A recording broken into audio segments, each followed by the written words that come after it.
बिस्मिल्लाहिर्रहमानिर्रहीम अस्सलामुअलैकुम रहमतुल्लाह। आसिफ अली जरदारी और शहबाज शरीफ के ख़िलाफ़ मुकम्मल शिकंजा तैयार कर लिया गया है और रातों रात किसी वक्त भी एक्शन लिया जा सकता है। उसके लिए इदारों को एक्टिव कर दिया गया है, अलर्ट कर दिया गया है, क्योंकि अब मामला बहुत ही ख़तरनाक हद तक पहुंच चुका है। बहुत ख़तरनाक हद तक, इतना ख़तरनाक कि इस्टेब्लिशमेंट की जानिब से कैटेगोरिकली जो पैगाम भिजवाया गया, जिसमें कहा गया कि आप 28वीं तरमीम को पास करें, इसके ऊपर दस्तखत करें, इसको वोट करें, इसको सपोर्ट करें। अगर आप ये काम नहीं करते तो फिर आपको रिज़ाइन देना पड़ेगा, घर जाना पड़ेगा, आपकी छुट्टी करा दी जाएगी। इसके अलावा जो एक्सट्रीम किस्म का पैगाम भेजा गया इनको, वो पैगाम ये था कि अगर आप ये कोई भी काम नहीं करते, दोनों में से ना आप रिज़ाइन देते हैं, ना 28वीं तरमीम को पास करते हैं, तो फिर मुल्क के अंदर मार्शल लॉ भी नाफिज किया जा सकता है। अब ये बड़ी एक्सट्रीम किस्म की ख़तरनाक किस्म की धमकी थी। उसके बाद तो आप समझें कि मुल्क के अंदर और ख़ास तौर पर वज़ीर-ए-आज़म हाउस में, ऐवान सदर में ख़तरे की घंटियाँ बजना शुरू हो गई। ख़तरे की, वहाँ पर परेशानी है, बेचैनी है और बहुत ज़्यादा टेंशन है कि अब क्या किया जाए, किस तरह से इस मसले को हल किया जाए। और उनके पास ये भी ख़बर है, देखिए बाहर जो प्लान बनता है, मनसूबा बनता है, इस्टेब्लिशमेंट जो प्लान बनाती है, उसके अंदर जो भी बात होती है वो गवर्नमेंट को पता लग जाती है, वो गवर्नमेंट के नॉलेज में आ जाती है। अब उनके पास ये भी ख़बर है कि जो प्लान किया गया है इस्टेब्लिशमेंट की जानिब से कि साइन करें या फिर इस्तीफ़ा दें, उसके बाद मार्शल लॉ की धमकी। अब उन्हें यह पता चल गया है कि नैब को भी एक्टिवेट कर दिया गया है और मुल्क के अंदर रेफरेंडम भी करवाया जा सकता है। तो तमाम ऑप्शन मौजूद हैं। अब नून लीग और पीपल्स पार्टी क्या कर सकती है? अब नून लीग और पीपल्स पार्टी को इस चीज़ का अंदाज़ा हो रहा है, उन्हें रियलाइज़ हो रहा है, उन्हें आइडिया हो रहा है कि अब हम तो आ गए हैं उस स्टेज के ऊपर, उस फेज़ के अंदर दाखिल हो चुके हैं, उस मौके पर आ चुके हैं। अगर हम बच सकते हैं, क्योंकि अब लड़ाई शुरू हो गई है सर्वाइवल की, कि अगर हम बच सकते हैं, इसमें निकल सकते हैं, तो हम मिलकर ही मुकाबला करेंगे तो बेहतर है। और अगर हम सिंगल मुकाबला करेंगे अलहदा, तो हम मारे जाएंगे। अब राब्ता हुआ है दोनों का, और ये बड़ा ही खुफिया राब्ता हुआ है नून लीग और पीपल्स पार्टी का टॉप लीडरशिप में, और जरदारी का शहबाज शरीफ के साथ, शहबाज शरीफ का नवाज शरीफ के साथ फिर ये पैगाम पहुंचाया गया है। तो तीनों ने अपना जो एक हॉटलाइन है, हॉटलाइन आप समझते हैं, हॉटलाइन मतलब ये कि बड़ी ही खुफिया किस्म की एक लाइन कम्युनिकेशन के लिए राजदारी रखते हुए, ताकि कानो कान किसी को ख़बर ना हो कि क्या मंसूबा तैयार हो रहा है काउंटर करने के लिए, क्योंकि बड़ी एक्सट्रीम किस्म की धमकियाँ आ रही हैं, रिज़ाइन करें और इसको पास करें, वरना आपको निकाल दिया जाएगा, रेफरेंडम आ जाएगा, मार्शल लॉ लग जाएगा। बड़ी एक्सट्रीम किस्म की धमकियाँ मौजूद हैं।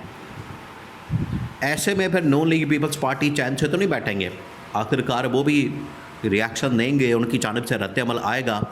वो अब रद्द-ए-अमल इन्होंने एक्सचेंज किया आपस में, एक ऑप्शन, 2-3 ऑप्शन तैयार किए और कम्युनिकेशन की जो हॉटलाइन है उसको एक्टिवेट किया और यहाँ से पैगाम पहुँचाया गया है।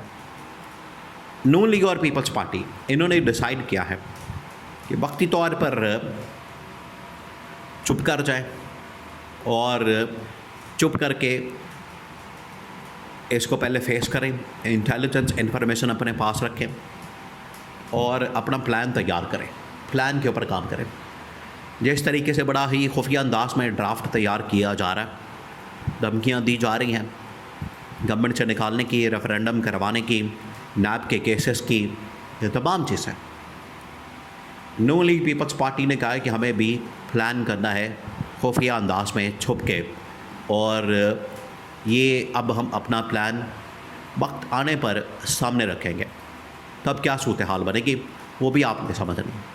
ये पूरा मंजरनामा आपके सामने रखते हैं, आपको बताते हैं ताकि आपको आइडिया हो कि यह मंजरनामा क्या बनने जा रहा है।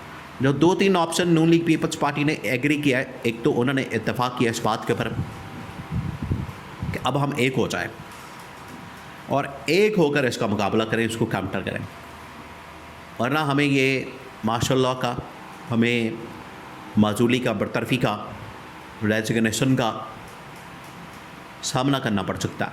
नंबर 2, जैसे ही हमारे ऊपर हमला किया जाए, जैसे ही हमारे ऊपर अटैक किया जाए, जैसे ही हमारे ऊपर कोई कार्रवाई एक्शन लिया जाए, क्योंकि देखें इस्टेब्लिशमेंट को किस बात की देर है, इस्टेब्लिशमेंट ने क्या करना है? इस्टेब्लिशमेंट ने तो एक काम करना है कि उसने 111 ब्रिगेड को ऑर्डर करना है, उनको इस हवाले से ग्रीन सिग्नल देना, उन्होंने चढ़ दौड़ना है, रात हो, दिन हो, सुबह हो, शाम हो, दोपहर हो, सपहर हो। 111 ब्रिगेड पाकिस्तान के अंदर हर वक्त एक्टिव होती है, और वो 111 ब्रिगेड जो कि असल में मुल्क के अंदर मार्शल लॉ लगाते वक्त काम आता है, वो चाहे 99 के अंदर की सूरत हाल हो, 77 में जुल्फ़िकार अली भुट्टो की गवर्नमेंट को टॉपल करना हो, उससे पहले यूब खान, ज़ियाउल हक और मुशर्रफ, तीनों ने 111 ब्रिगेड को मूव किया, एक्टिव किया। वो गए, PTV के ऊपर कब्ज़ा, प्राइम मिनिस्टर के ऊपर कब्ज़ा, हाउस के ऊपर, ऐवान सदर के ऊपर कब्ज़ा, और उसके बाद उनको पकड़ के घसीट के निकाला गया, अरेस्ट किया गया, गिरफ़्तार किया गया, उनसे रेजिग्नेशन लिया गया और गवर्नमेंट का तख्ता उलट दिया गया, टॉपल कर दिया गया गवर्नमेंट को। ये होता है, अब भी यही होने जा रहा है। तो ये इनको पता चल गया। इनका प्लान ये है कि जैसे ही ऐसा कुछ होता है हमने फुल एडजस्ट करना है, जाना नहीं है, तावक्त है कि हमें अरेस्ट करके घसीट के निकाल ना दिया जाए। दूसरा ये कि फिर हम इमरान खान के साथ मिल जाए, और अब इनको इमरान खान की याद आ गई है, पहले कभी नहीं याद आई इनको। इमरान खान के ऊपर जो जुल्म और जबर, जो फस्तायत और बर्बरियत हो रहा था, तब इनको ख्याल नहीं आया, तब इनको याद नहीं आया। आज इनको इमरान खान की याद इस वजह से आई है क्योंकि इनको ज़रूरत पड़ गई है। लेकिन अब इमरान खान इनको कभी भी अपना कंधा नहीं फराहम करेगा, ये बिल्कुल आप जहन में रखें। ये इनकी भूल है, गलत फहमी है कि इमरान खान इनको सपोर्ट करेगा, बिल्कुल नहीं करने वाला। अब एक्शन किसी वक्त भी हो सकता है, रातों रात इनके ख़िलाफ़ कार्रवाई हो सकती है, और ये आगे से कुछ भी नहीं कर सकेंगे सिवाय इसके कि लेट जाएं, लम्हे पड़ जाएं, और फिर उसके बाद इनको धक्के देकर, घसीट कर, हथकड़ियाँ लगा कर और इनको धक्के मार कर दोनों जगहों से निकाल दिया जाएगा, और इनको इस पूरे मामले में रगड़ा दिया जाएगा।